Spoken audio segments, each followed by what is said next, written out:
Hey guys, welcome back to my channel. Today I'm going to be doing my labor and delivery video. I'm having to refilm this because I thought that I had already had it filmed and edited, and it turned out I only had it filmed, and then when I imported it to edit it, of course the file wasn't working. It was like corrupt or something. I don't know. I'm not technologically gifted, so I have no clue what was wrong with it. So I'm just gonna have to refilm it and edit it and all that. So I'm sorry if you're distracted. Kaien keeps like pulling the camera and stuff. This is actually my second time today refilming this because of that. And he refuses to take a nap, so there's no filming it while he's sleeping. And I don't have much time left in my day before I have to go get Jaden. So we're gonna have to work with what we got. So to go ahead and get started, I had gone into labor at 33 weeks with Kaien. He stopped my labor after a few days in the hospital, some magnesium and all of that stuff. If you want more details on that, go watch my, it's like my last pregnancy update or one of my last pregnancy updates. I can't remember. I'll link it down below though. So they stopped my labor, then, well, I held off until 37 weeks before I started going back into labor again. The night before Kaien was born, I had told Chris, I was like, I just felt like I was gonna go into labor. Like, my hormones were crazy. I was ridiculously angry over everything. Like, Jaden can make the slightest noise and I had to be like, just calm down. He's 4, he doesn't know. Like, I was so angry. I guess it was like my hormones, but I was borderline crazy. Like, I was furious with Chris because he had slept until 12 when he works night shift, so he has to sleep during the day. So I was furious with him for sleeping. I don't understand what my logic was there. I was going insane from Jaden. Like, I felt off, and my contractions were starting to come back. They weren't like every 2 to 3 minutes run to the hospital. I'm sorry guys, you're gonna have to deal with the camera moving a lot because Kaien keeps pulling it. So, my contractions were coming back. They definitely weren't like every 2 to 3 minutes, go to the hospital, whatever. So, I just kind of felt like it, like, I don't know, I guess like an intuition, like a mother's intuition or something. So, I told Chris that night, I was like, you know, I feel like we're probably gonna have a baby tomorrow. And tomorrow was actually our wedding anniversary. It was March 28th.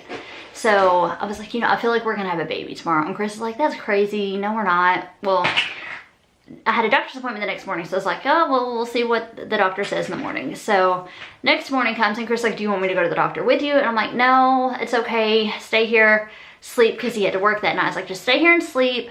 I'm sure he's not going to tell me to just stay there because I still wasn't having consistent contractions. Well, I took Jaden to Chris's dad's for him to be watched while I went because I didn't want to take Jaden to an OBGYN while he's in the room and I'm getting my cervix checked and stuff. I just didn't want to take him with me. So I took Jaden to Chris's dad's, and we only had one car at the time because our cars keep breaking down. So we only had one car at the time. So I took the car, I had the car seat. And I go to my doctor, and I had stayed at a 2 centimeters dilated since they had stopped my labor. When I was in labor, I was at a 4, but when my contraction stopped, the baby went up some. That's how my doctor explained it to me. So my cervix undilated 2 centimeters. No. So somehow that's a thing. I don't know. It's just how he explained it to me. So don't come for me in the comments and tell me I'm stupid, please. Yeah. So I go back to the doctor and I'm telling him about my contractions coming back and like how hormonal and crazy I am at the time. And he's like, well, you know, if you've dilated anymore and your contractions are back, I just want to go ahead and send you down, schedule your C-section because I had to have a scheduled C-section one kind.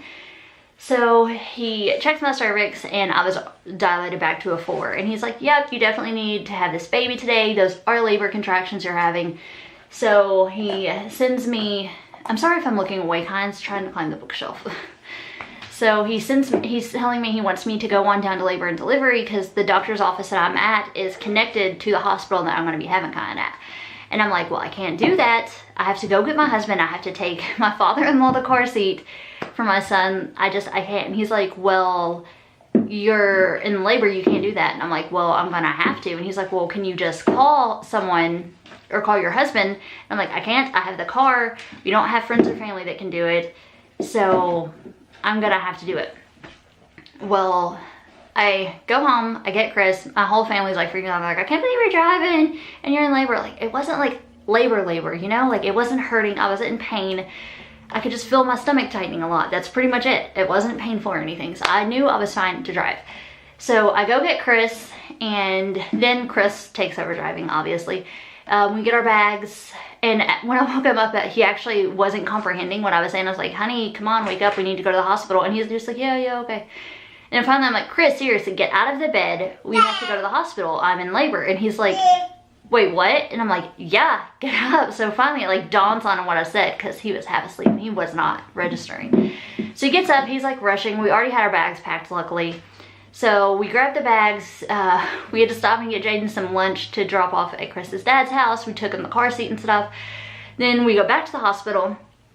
They basically just send us straight down to labor and delivery to get some papers signed, or for us to sign some papers. We, you know, they're checking me in, monitoring my contractions, hooking me up to IVs. And I had ate that morning, so they had to have me drink some like antacid stuff to keep me from throwing up. And it was the most disgusting stuff I've ever drank in my entire life. Like, I've heard people complain about the drink you have to take for your glucose test. This was like 8 billion times worse. Like, the glucose test drink doesn't bother me. It's just really sweet. This test, or like this medicine, was the nastiest thing I've ever had in my life. It tasted like I was drinking spoiled grape juice. That's like the only way I can think to describe it. It was disgusting. So they had me drinking that. Chris is filling out like the birth certificates information and all of that stuff. And then they just take me on over to, it was like a one-floored hospital. So like they just wheeled me down the hallway to the surgical wing, I guess. I don't know what they would call it. But they wheel me over there. They send Chris to go get like his scrubs on or whatever. And then Chris gets hot. And Chris isn't someone that can stand to be hot. So once he starts getting hot, he starts getting sick. So he's wearing his scrubs. He's vomiting. He's literally a huge mess. He's still trying to update all our family on what's going on. And it was only about like 20 minutes that I was waiting in the surgical wing for them to come get me. And then they took me on back. Chris had to wait for them to like give me my spinal and stuff. And the thing for the C-section that I was not emotionally prepared for, because I didn't have to have a C-section. I didn't have a C-section with Jaden. I wasn't mentally prepared for the fact that you pretty much are naked, strapped on a table in a room full of people. Like, I wasn't expecting that. I knew that they were gonna have to like pull my shirt up or my gown up, but like, it didn't dawn on my head that like, you're pretty much naked in a room full of nurses and interns and like whoever else is in there.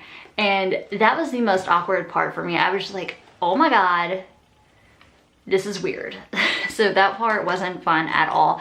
The spinal, I definitely wasn't a fan of.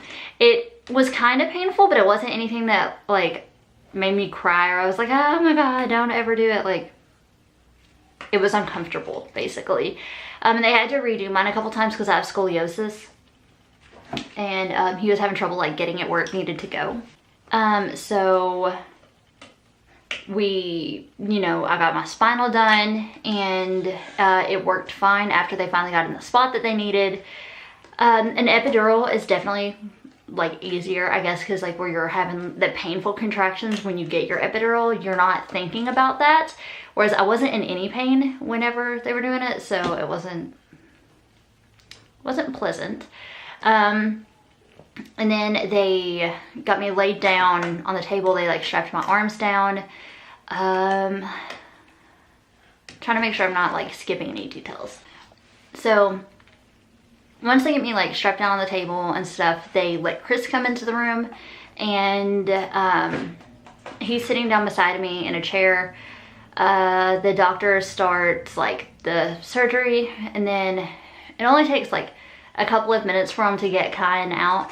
I know a lot of people say when they're pulling the baby out, it hurts really bad, but for me, that wasn't the case. Like, it just felt like some pressure on my stomach. Like, it didn't hurt though. Like, I know a lot of people said like it made them cry. For me, it didn't bother me really any. It was kind of uncomfortable, but like nothing hugely uncomfortable to me. So they pulled him out, and the first thing the doctor said was like, wow, this is not a tiny baby, because like he was born at 37 weeks.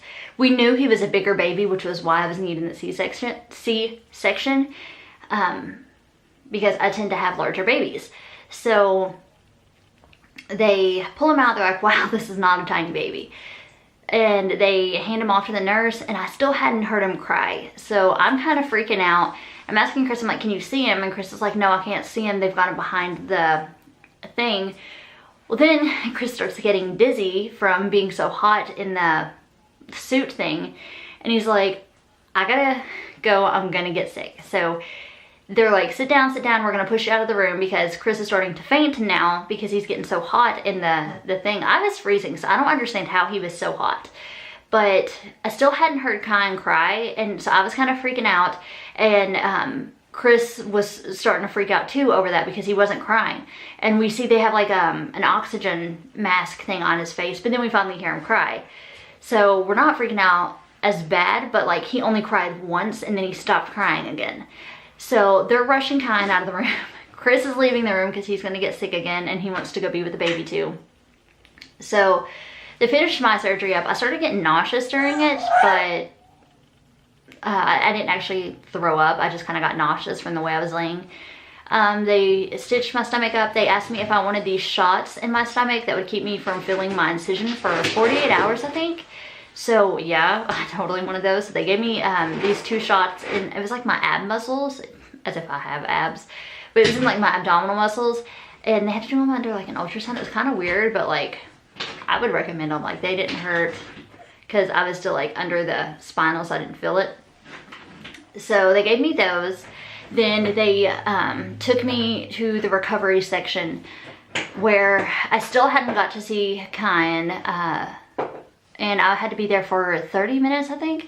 I still hadn't got to see him. I hadn't heard anything on how he was doing or anything. So I was pretty much crying the whole time.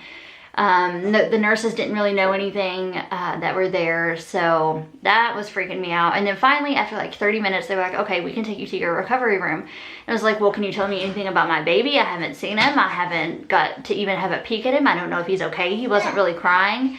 So the nurse somehow like finds out some information for me because I didn't have my phone on me. Chris had it. So the nurse somehow finds out some information for me that when Kaien was born, he was holding his breath and he wasn't wanting to breathe. Like he would breathe for a second and then he would hold his breath again for a while. So they were like having to take him and try and get him to breathe and stuff. So they had him in the little nursery area. He wasn't in like the NICU because my hospital doesn't have a NICU. But like he didn't need a NICU. He was still like breathing enough to be alive and stuff, not have anything wrong with him. He was just holding his breath a lot. So they let me, they wheeled me past his, where he was in the little window. He was like the only baby in this section. So they had him in there and he was laying under the little heat lamp and stuff, and he was crying and he was mad. So I was happy. It was a good sign, you know, he was doing fine. And finally the nurse was like, you know, I'm gonna talk to the pediatrician, find out some more information for you, see when you're gonna get to hold him and stuff. So they took me to my room and Chris wasn't in there.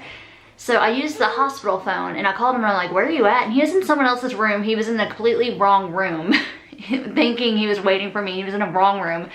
So he had to come over there. Then right after Chris gets in the room, the nurse comes back in. So she comes in the room and she tells me that they are gonna let me hold the baby. They think he's having like a, kind of like a separation anxiety.